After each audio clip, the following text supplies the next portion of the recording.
گفتگو دفن کے بارے میں ہوئی اور واجب احکام اس کے بیان ہوئے.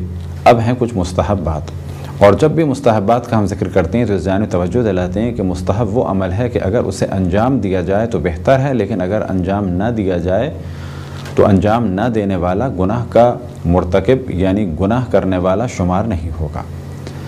اور مستحب کے بالکل اپوزٹ ہے مکروہ، یعنی اگر نہ کیا جائے تو بہتر ہے، لیکن اگر اس کام کو انجام دے دیا جائے تو گناہ نہیں ہے. مستحب ہے کہ جس قبرستان میں میت کو دفن کیا جائے وہ قریب ہو. قریب کی وجہ کیا ہو سکتی ہے؟ تاکہ رشتہ دار کثرت سے جائیں، اور جو جتنا جائے گا اتنا ہی اسے قبرستان جا کے ایک درس عبرت ملے گا، موت کو یاد کرے گا، اور نتیجہ یہ ہوگا کہ وہ گناہ سے بچے گا اور زمین پر فتنہ اور فساد کم سے کم ہوگا. لیکن اگر قبرستان دور ہو اور اس میں کچھ خاص خصوصیات ہوں، مثال کے طور پہ وہاں پر کسی نبی یا کسی امام یا کسی بڑے عالم دین اور پاک اور پاکیزہ افراد کی قبور ہوں، تو پھر اس دور کے قبرستان کو منتخب کرنا بہتر ہے بنسبت قریب کے قبرستان سے. یہ تھا پہلا مستحب. دوسرا مستحب عمل یہ کہ قبر کی گہرائی. پہلے ہم نے توجہ دلائی کہ واجب یہ ہے کہ بس قبر ہو اور مردے کو دفن کر دیا جائے، بدبو بھی نہ نکلے اور کسی کو اذیت بھی نہ ہو، اور کسی کی نگاہ جسم پہ نہ پڑے کہ کسی کو اذیت ہو مردے کو دیکھ کے، اور نہ ہی کوئی جانور اسے نکال کے باہر پھینکے. وہ تو تھا واجب عمل. مستحب یہ ہے کہ قبر میت کے قد کے برابر ہو. اب یہ کہنا ہے قبر کتنی ہونی چاہیے، تو نہ 5 فٹ کہا جا سکتا ہے اور نہ 6 فٹ کہا جا سکتا ہے، بلکہ کہا جائے گا کہ مستحب ہے کہ میت کی جو گلے کی ہڈی ہے، جو بھی اس کی ہائٹ ہے، اس کے تقریباً اتنے اندازے کے برابر قبر کی گہرائی ہو، اور اگر قد کے برابر ہو تو یہ عمل بھی بہتر ہے. میت کو دفن کرنے سے پہلے 3 جگہ روکا جائے. اب ہمارے عام طور پر تصور ہے کہ پہلی دفعہ قبرستان کے باہر روک دیتے ہیں. وہ عمل بھی غلط نہیں ہے، لیکن عام طور پہ جو کتب فقہ میں ہے کہ 2-3 ہاتھ پہلے میت کو رکھا جائے، اور پھر اس کے بعد تھوڑا سا آگے لائیں، پھر اس کے بعد تھوڑا سا آگے لائیں، اور پھر اس کے بعد قبر کے بالکل پاس لائیں اور بعد میں قبر میں لے جائیں. تو اصل موضوع یہ ہے کہ میت کو ایک دم سے قبر میں نہ لے جائیں، بلکہ تدریجاً لے کے جائیں. یہ ہے تیسرا مستحب عمل. چوتھا مستحب عمل یہ کہ اگر میت مرد کی ہو تو اگر یہ قبر ہے تو پاؤں کی جانب سے میت کو لے جائیں، اور اگر خاتون کی میت ہے تو پہلو کی جانب سے، یعنی فرض کریں کہ اگر یہ قبر ہے، اس جانب قبلہ ہے، تو یہاں سے میت کو لے کے جایا جائے. یہ ہے 5واں مستحب عمل. چھٹا مستحب عمل یہ کہ جب خاتون کو دفن کیا جا رہا ہو تو اوپر کپڑا ڈال دیا جائے. اب بعض دفعہ لوگ یہ کہتے ہیں کہ خاتون جب دنیا میں تھیں تو بے پردہ تھیں، اب ان کا اتنا اہتمام تو کہا جائے گا جب وہ دنیا میں تھیں تو وہ ان کی ذمہ داری تھی جس پر انہوں نے عمل نہیں کیا. مرنے کے بعد ہماری ذمہ داری ہے کہ ہم وہ کچھ کریں کہ جس کا حکم اللہ سبحانہ و تعالی نے دیا ہے. 7واں مستحب عمل یہ کہ آرام سے میت کو قبر میں اتارا جائے. شور شرابہ، ایک دوسرے کو دھکے دیے جا رہے ہوں، میت بہت زیادہ ادھر ادھر ٹکرا رہی ہو، میت کی توہین ہو رہی ہو، یہ کیفیت نہ ہو. البتہ اگر توہین ہو رہی ہے وہ تو بالکل ہی غلط عمل ہے. لیکن اگر کافی بے چینی ہے اور میت اوپر نیچے ہو رہی ہے، مثال کے طور پہ ایک نے پاؤں کا حصہ پکڑا ہوا ہے وہ نیچے ہو گیا، کسی نے سر کا حصہ پکڑا ہوا ہے اوپر ہو گیا، بعد میں پاؤں نیچے کی جانب، سر اوپر کی جانب یا سر اوپر کی جانب، یہ کیفیت نہ ہو. بڑے اطمینان اور آرام اور احترام کے ساتھ میت کو قبر میں اتارا جائے. 8واں مستحب عمل یہ کہ کفن کے جو بند ہیں، یعنی جب چادر کو باندھا جاتا ہے تو پہلے ایک سرا باندھا جاتا ہے، پھر دوسرا سرا باندھا جاتا ہے اور بیچ میں ہی باندھا جاتا ہے، ان بندوں کو کھول دیا جائے. 9واں مستحب عمل یہ کہ چہرہ کھول دیا جائے. 10واں مستحب عمل یہ کہ چہرے کے سامنے خاک شفا ایک مقدار میں رکھ دی جائے. اینٹ کی صورت میں اگر بہت زیادہ ہے، ورنہ سجدگاہ کی صورت میں ہے تو وہ بھی کافی ہے۔ اور چہرہ کھولنے کے ساتھ ساتھ جو مستحب عمل ہے وہ یہ کہ ایک تکیہ بنا دیا جائے خاک کا اور رخسار اس خاک پر ہوں۔ 11واں مستحب عمل ہے تلقین۔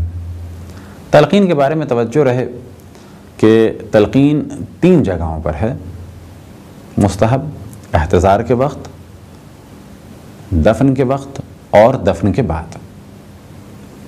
احتضار کے وقت بھی جس کا دم نکلنے والا ہو اس کی توجہ دلانا مستحب عمل ہے، عقائد کی جانب، خصوصاً اللہ سبحانہ و تعالیٰ کی عظمت کی جانب، رسول اللہ صلی اللہ علیہ وسلم کی نبوت اور ائمہ علیہ السلام کی امامت کی جانب۔ اور اگر کسی کا دم نکل گیا ہو تو اس وقت بھی مستحب ہے کہ تلقین کی جائے، اور اسی مستحب میں ایک اور اضافہ ہو جاتا ہے کہ تلقین پڑھنے والا اس کے کان کے سامنے زور سے تلقین پڑے اور اس کے اپنا سیدھا ہاتھ اس کے سیدھے بازو پہ اور الٹا ہاتھ اس کے الٹے بازو پہ رکھے۔ اب جب میت اس طرح سے سامنے ہے تو آٹومیٹکلی جب ہم اپنا سیدھا ہاتھ اس کے سیدھے بازو پہ رکھیں گے، الٹا ہاتھ اس کے الٹے بازو پہ رکھیں گے تو ایسی کیفیت ہو جائے گی۔ اس کیفیت کو عام طور پہ ہمارے یہاں اردو میں کہا جاتا ہے کہ قینچی کی طرح سے ہاتھ رکھو، یعنی ایک ہاتھ دوسرے پہ جا کے اس طرح سے کراس بن جائے گا۔ تو ایک تو مستحب عمل ہے کہ تلقین پڑھی جائے، دوسرا مستحب عمل اسی کے ساتھ ساتھ یہ ہے کہ اس کے سیدھے بازو پہ سیدھا ہاتھ رکھا جائے، الٹے بازو پہ الٹا ہاتھ رکھا جائے، اور جس وقت کہا جائے اسمع افہم اور نام لیا جائے مردے کا اس وقت اس کو ہلایا جائے۔ تیسری جگہ کہ جہاں تلقین مستحب ہے وہ ہے دفن کے بعد ولی کی اجازت سے قبر پر، اور اس وقت مستحب ہے کہ قبر کے سرہانے منہ رکھا جائے۔ منہ رکھنے سے مراد یعنی اگر یہ قبر کا سرہانہ حصہ ہے تو اس طرح سے ہم تھوڑا سا جھک جائیں اور ہاتھ قبر پہ ہوں، اور جب نام لیا جائے اسمع افہم، فرض کریں کہ مرنے والے کا نام احمد تھا اور اس کے والد کا نام محمد تھا تو کہا جائے گا اسمع افہم یا احمد ابن محمد، اور جب کہا جائے یا احمد ابن محمد تو اس وقت قبر میں اگر ہیں تو بازوؤں کو ہلایا جائے، اور اگر قبر کے باہر ہیں تو اس طرح قبر کے اوپر ایک ہلکا سا ہاتھ کو حرکت دی جائے۔ 12واں مستحب عمل یہ کہ دفن کے لیے قبر پر اینٹیں یا سلیب یا لکڑی کے تختے لگائے جائیں اور مٹی ڈائریکٹ مردے پہ نہ ڈالی جائے، اور اس عمل کی عام طور پر کافی تاکید بھی ہے، اور تقریباً تمام مسلمانوں میں یہی روش ہے کہ مٹی ڈائریکٹ مردے پہ نہیں ڈالی جاتی۔ 13واں مستحب عمل یہ کہ جو قبر میں داخل ہوا ہے جب وہ نکلنا چاہے تو جائز ہے کہیں سے بھی نکلے، لیکن مستحب یہ ہے کہ پیروں کی جانب سے نکلے۔ 14واں مستحب عمل یہ کہ جو قبر میں داخل ہوا ہے وہ طہارت کے ساتھ ہو، یعنی غسل بھی کیا ہوا ہو، اگر اس پر کوئی واجب غسل تھا تو وہ کیا ہوا ہو، باوضو ہو، اور ظاہری اعتبار سے بھی پاک اور پاکیزہ ہو۔ 15واں مستحب عمل یہ کہ جو قبر میں داخل ہوا ہے وہ عمامہ پہنا ہوا نہ ہو، عبا نہ پہنا ہوا ہو، اور اسی طریقے سے جوتا اور موزہ پہنا ہوا نہ ہو۔ لیکن اگر ضرورت ہو، مثال کے طور پہ قبر بہت زیادہ گیلی تھی یا ممکن نہیں تھا کہ بغیر جوتوں کے اترے تو جائز ہے یہ عمل، لیکن بہتر ہے کہ جوتے پہنا ہوا نہ ہو۔ اسی طریقے سے اپنے جو بھی بند ہیں، مثال کے طور پہ جو بٹن وغیرہ ہیں وہ کھول دے تو یہ عمل بھی مستحب ہے۔ 16واں مستحب عمل یہ کہ جو قریبی رشتہ دار نہ ہوں وہ قبر پر مٹی ڈالیں پشت کے ذریعے، یعنی اس طریقے سے۔ ہمارے معاشرے میں عام طور پر قبر پر مٹی ڈالنے کا یہ طریقہ مشہور ہے، جبکہ یہ طریقہ غیر رحم کے لیے، یعنی میت کے ماں باپ، بہن بھائی، چچا، پھوپھی، ماموں، خالہ اور ان کی اولاد کے علاوہ جو بھی تقریباً غیر مانے جاتے ہیں، یعنی غیر رحم۔ رحم سے کیا مراد؟ کہ جن سے رشتہ پیٹ کی وجہ سے ہے۔ یہ پیٹ کا رشتہ کس وجہ سے ہے؟ مثال کے طور پہ ماں باپ کا رشتہ ہم سے ہے، اور پھوپھیوں کا رشتہ بھی ہمارا اسی وجہ سے ہے کہ یہ دونوں ایک پیٹ سے ہیں، خالہ ماموں سے رشتہ ہمارا اسی وجہ سے ہے کہ یہ ایک پیٹ سے ہیں۔ تو عربی میں اس قسم کے رشتہ داروں کو کہا جاتا ہے رحم، اور اسی وجہ سے اگر رشتہ داروں سے تعلق کو منقطع کیا جائے تو کہا جاتا ہے قطع رحم، اور اسی طرح سے جب رشتہ داروں کے ساتھ نیکی کی جائے تو کہا جاتا ہے صلہ رحم۔ تو رحم سے مراد قریب رشتہ دار کہ جن کا ہم نے ذکر کیا۔ اب یہ قریب رشتہ دار میں بعض روایتوں میں اس طرح سے بھی محسوس ہوتا ہے کہ دادا کے بھائی کی جو اولاد ہے وہ بھی رحم ہے، بس جو غیر افراد ہیں عموماً جسے ہمارے معاشرے میں غیر کہا جاتا ہے وہ اس طریقے سے مٹی ڈالیں۔ اب سوال یہ پیدا ہوتا ہے کہ بعض جگہ اس قسم کا کانسیپٹ ہے، خصوصاً انڈیا میں، کہ ہندوؤں میں یہ رسم ہے کہ جب میت اٹھے تو اس کو میت کو توڑنے والا یا دوبارہ گرانے والا یا ہڈیوں کو توڑنے کے لیے ڈنڈا استعمال کیا جاتا ہے، بالآخر جو بھی وہاں کی رسم ہے وہ کام بیٹا انجام دے۔ لہذا بعض مسلمان یہ تصور کرتے ہیں کہ قبر پہ مٹی ڈالنے کا کام بھی بیٹے کا ہے۔ یہ کام جائز ہے، لیکن قریبی رشتہ داروں کے لیے یہ کام مکروہ ہے۔ مکروہات دفن میں سے بیان کریں گے۔ مثال کے طور پہ اگر بیٹا باپ کی قبر پہ مٹی ڈالنا چاہے یا بھائی بھائی کی قبر پہ مٹی ڈالنا چاہے تو یہ عمل جائز ہے، لیکن مستحب نہیں ہے بلکہ مکروہ ہے، یعنی نہ کیا جائے تو بہتر ہے۔ 17واں مستحب عمل یہ کہ اگر خواتین کو دفن کیا جا رہا ہے تو ان کو دفن کرنے والا ان کا محرم ہو یا شوہر ہو، اور اگر یہ نہ ہو تو پھر رحم ہو یعنی رشتہ دار ہو قریبی، اور اگر یہ نہ ہو، فرض کریں کہ قریبی رشتہ دار نہیں ہے، تو پھر کون اس کام کو انجام دے؟ وہ جو جانتا ہے، تو یہاں پر جواب یہ ہے کہ پھر کسی ایسے فرد کو لایا جائے کہ جو اس خاتون کو نہ جانتا ہو، اسے نہ جانتا ہو کہ یہ کون ہے، کیسی شکل تھی، کیسی صورت تھی، وہ دفن کرے تو بہتر ہے۔ کہ فقہ میں ایسے افراد کے لیے البتہ لفظ عربی میں ہے، اور فقہ میں جب کہا جاتا ہے اسی مسئلے میں کہ پہلے محرم ہو، محرم میں باپ بھائی بیٹا اور دیگر محارم، اور اسی طرح سے شوہر، شوہر کے بعد محارم، اور محارم کے بعد جاننے والوں کی نسبت ہیں بہتر کون؟ اجانب، یعنی بالکل غیر، جو قطعاً جانتے ہی نہ ہوں کہ یہ خاتون کون تھیں، کیسی تھیں، کیسی شکل تھی، کیسی صورت تھی، فقط وہ دفن کر دیں، وہ بہتر ہے۔ 18واں مستحب عمل یہ کہ قبر کو بلند کیا جائے لیکن 4 کھلی ہوئی انگلیوں کے برابر۔ 4 ملی ہوئی انگلیوں کی مقدار اتنی ہے، 4 کھلی ہوئی انگلیوں کی مقدار اتنی ہے، بس اتنا بلند کیا جائے، یہ ہے مستحب عمل۔ 19واں مستحب عمل یہ کہ قبر مستطیل ہو، یعنی ریکٹینگل ہو، اسکوائر نہ ہو، سرکل کی صورت میں نہ ہو، ٹرائنگل نہ ہو، مستطیل ہو یعنی ریکٹینگل ہو۔ 20واں مستحب عمل یہ کہ قبر اوپر سے مسطح ہو، یعنی بالکل سیدھی ہو، پلین ہو۔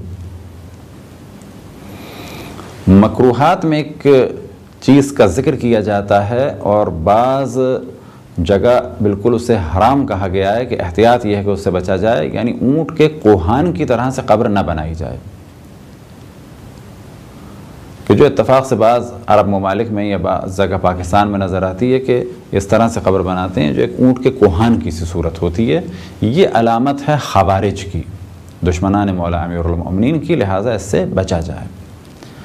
اور جیسا کہ ہم نے عرض کیا کہ یہ عمل مکروہ ہے، لیکن بعض جگہ بہت زیادہ تاکید ہے کہ احتیاط یہ ہے، یعنی اتنی اس سے کی تاکید ہے اس سے بچنے کی جیسے یہ کام حرام ہے، بچا جائے اس سے، بس قبر مسطح ہو۔ 22واں مستحب عمل یہ کہ قبر پر 40 دن تک پانی ڈالا جائے، اور بعض جگہ بیان ہوا کہ 40 مہینوں تک پانی ڈالا جائے۔ 23واں مستحب عمل یہ کہ قبر پر پانی ڈالنے کے بعد قبر کی مٹی پہ ہاتھوں کی انگلیوں کو اس طرح سے کھول کے اور گاڑ کے، یعنی اس طرح سے پریس کر کے 7 دفعہ انا انزلنا پڑی جائے، اور اس کے بعد یہ جملہ کہا جائے بسم اللہ ختمک من الشیطان ان یدخلک، کہ اللہ کے نام سے میں نے تمہیں محفوظ کر دیا ہے اس سے کہ شیطان تمہارے پاس داخل ہو۔ لہٰذا بعض دفعہ لوگ سوال کرتے ہیں کہ اس طرح سے انگلیاں کھول کے کیوں قبر پہ تلاوت قرآن مجید کی جاتی ہے؟ تو پہلی چیز ذہن میں رکھیں، کچھ بھی پڑھیں بہتر ہے، لیکن در حقیقت جو افضل عمل ہے اور اس کام کے لیے جو خاص عمل ہے وہ ہے 7 دفعہ انا انزلنا کی، یعنی 7 دفعہ سورہ قدر کی تلاوت۔ اور اس کا نتیجہ یہ ہے کہ جب چند مؤمنین اس طریقے سے تلاوت کریں گے سورہ قدر کی، تو جب تک یہ نشان ہیں تو در حقیقت شیطان اور شیاطین مردے کو کسی قسم کی اذیت نہیں دے سکتے۔ قبر نورانی ہو جائے گی کیونکہ یہ مؤمنین کے ہاتھوں کے نشان ہیں، اور جس وقت ان نشانوں کو بنایا گیا ہے تو اس وقت یہ مؤمنین تلاوت سورہ قدر میں یا باقی آیات قرآن مجید میں کی تلاوت میں مصروف تھے۔ 24واں مستحب عمل یہ کہ قبر پر میت کا نام لکھا جائے، اور 25واں مستحب عمل کہ جس کا ذکر کفن میں بھی کیا جاتا ہے اور دفن میں بھی کیا جاتا ہے وہ یہ کہ عقیق پر لکھا جائے لا الہ الا اللہ ربی محمد النبی و علی و حسن و حسین و علی ابن الحسین و محمد ابن علی و جعفر ابن محمد و موسیٰ ابن جعفر و علی ابن موسیٰ و محمد ابن علی و علی ابن محمد و الحسن ابن علی و خلف الصالح الحجت ائمتی، یعنی رسول اللہ صلی اللہ علیہ وسلم کا نام لکھا جائے۔ اب پہلے مرحلے میں اللہ سبحانہ و تعالیٰ کا ذکر ہو کہ اللہ میرا رب ہے اور رسول اللہ صلی اللہ علیہ وسلم میرے نبی ہیں، اور پھر 12 ائمہ علیہ السلام کا نام ہو کہ یہ میرے امام ہیں۔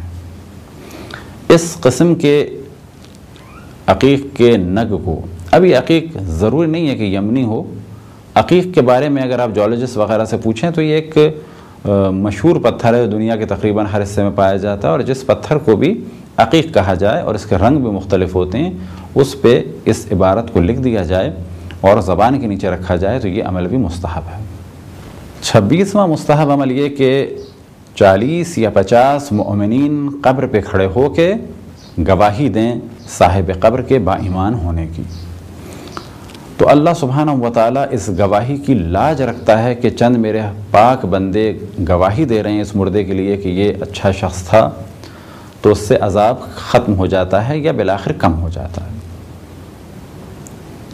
27واں مستحب عمل یہ کہ قبر رشتہ داروں کی قریب قریب ہو، اور 28واں مستحب عمل یہ کہ قبر کو مضبوط بنایا جائے۔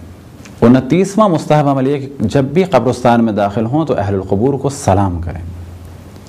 طویل زیارات بھی موجود ہیں کہ جنہیں آپ کتب میں دیکھ سکتے ہیں، اس کے بعد ایک کارڈ کی صورت میں رکھ سکتے ہیں، السلام علیکم یا اہل لا الہ الا اللہ من اہل لا الہ الا اللہ یا لا الہ الا اللہ بحق لا الہ الا اللہ۔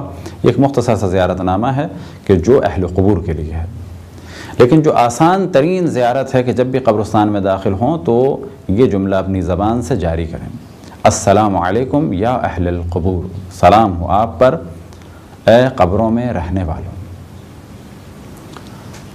30واں مستحب عمل یہ کہ قبرستان جا کر اپنے والدین کی قبر پر اللہ سبحانہ و تعالیٰ سے اپنی مشکلات کو حل کرنے کے لیے دعا کرنا۔ یہ تو تھے کچھ مخصوص مستحبات کے جن کا تعلق تھا دفن سے اور قبر سے اور قبرستان سے۔ اب انہی مستحبات میں کچھ مستحبات بیان کیے جاتے ہیں کہ در حقیقت جن کا تعلق ہے چند ان آداب سے اور مینرز سے کہ جو دفن کے بعد کے ہیں۔ دفن کے بعد کے آداب میں سے جو سب سے پہلا ادب ہے وہ یہ ہے کہ جس پر یہ مصیبت آئی ہے یعنی جس کے گھر میں موت ہوئی ہے اس سے تعزیت کرنا۔ دوسرا مستحب عمل یہ کہ اسے صبر کی تلقین کرنا۔ تیسرا مستحب عمل یہ کہ اس کو تسلی دینا۔ چوتھا مستحب عمل یہ کہ اسے انبیاء اور ائمہ علیہ السلام کی زندگی کی جانب توجہ دلانا، خصوصاً ان کے مصائب کی جانب توجہ دلانا۔ پانچواں مستحب عمل مؤمنین پر گریہ کرنا۔ اور چھٹا مستحب عمل کہ اگر کسی کا بیٹا مر جائے تو وہ اللہ سبحانہ و تعالیٰ کی حمد کرے اور یہ جملہ کہے انا للہ و انا الیہ راجعون۔ اب دو موضوعات کی جانب خاص توجہ دلاتے ہیں جن میں سے ایک ہے صبر۔ تو یاد رکھیں کہ صبر کے معنی یہ نہیں ہے کہ گریہ نہ کیا جائے، بلکہ صبر کے معنی یہ ہیں کہ اللہ سبحانہ و تعالیٰ سے راضی رہا جائے۔ عام طور پہ ہمارے وہابی حضرات بہت زیادہ شور مچاتے ہیں، اگر وہ گریہ کرتا ہے تو کہتے ہیں کہ صبر کرو یہ گناہ ہے، تو یاد رکھیں گریہ کرنا گناہ نہیں ہے، بلکہ در حقیقت اللہ سبحانہ و تعالی سے ناراضی ہونا، یعنی اللہ سبحانہ و تعالیٰ کی مشیت پہ اعتراض کرنا یہ گناہ ہے، یہ حرام ہے۔ لیکن اگر کوئی شخص گریہ کرتا ہے اور اللہ سبحانہ و تعالیٰ سے راضی ہے تو در حقیقت وہ صابر ہے، جس طرح سے حضرت یعقوب نے گریہ کیا اپنے فرزند پر، لیکن اس کے باوجود بھی قرآن میں انہیں کظیم کہا گیا کہ وہ غم کو پینے والے ہیں۔ تو معیار واقعی اسلام میں یہ ہے کہ اگر کسی پر مصیبت آئے بے شک وہ گریہ کرے لیکن اللہ سبحانہ و تعالیٰ سے راضی رہے۔ لیکن اگر کوئی شخص گریہ نہ کرے لیکن دل ہی دل میں اللہ سے راضی نہ ہو تو کہا جائے گا کہ یہ شخص صابر نہیں ہے۔ بس صابر وہ ہے کہ جو اللہ سے راضی رہے، اور غیر صابر وہ ہے کہ جو اللہ سبحانہ و تعالیٰ سے راضی نہ رہے۔ سب سے زیادہ صبر کا ثواب ہے اور راضی ہونے کا ثواب ہے اپنی اولاد کی موت پر۔ یہ اولاد چاہے ساقط ہو جائے تو بھی ثواب ہے، یہ اولاد چاہے کمسنی کے عالم میں دنیا سے جائے اس کا بھی ثواب ہے، اور یہ اولاد جوان ہو، مطیع و فرما بردار ہو اور ہر اعتبار سے بہترین ہو، تو جتنی اولاد بہترین ہے اس کی موت پر جتنا صبر کیا جائے اتنا زیادہ ثواب ہے۔ بعض دفعہ لوگ کہتے ہیں کہ اولاد سب برابر ہوتی ہے، ایسا نہیں ہے۔ ہاں، ہر شخص کو اپنی اولاد عزیز ہوتی ہے، لیکن اولاد میں وہ اولاد جو مطیع و فرما بردار اور پاک اور پاکیزہ و گناہوں سے بچنے والی اور ماں باپ کا خیال کرنے والی ہو، بلا شک ایسی اولاد پر ماں باپ کو زیادہ رنج ہوتا ہے، لہٰذا ایسی اولاد پر صبر کا ثواب بھی زیادہ ہے۔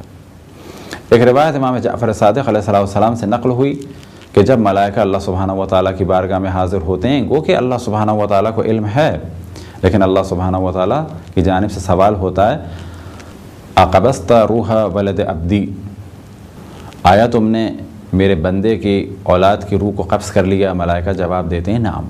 پھر اللہ سبحانہ و تعالیٰ کی جانب سے سوال ہوتا ہے، اقبضت روح ثمرۃ فؤاد عبدی، آیا تو نے میرے بندے کے جگر کے چین کی روح کو قبض کر لیا، اس کے دل کے میوے کی روح کو قبض کر لیا؟ تو جواب آتا ہے نعم۔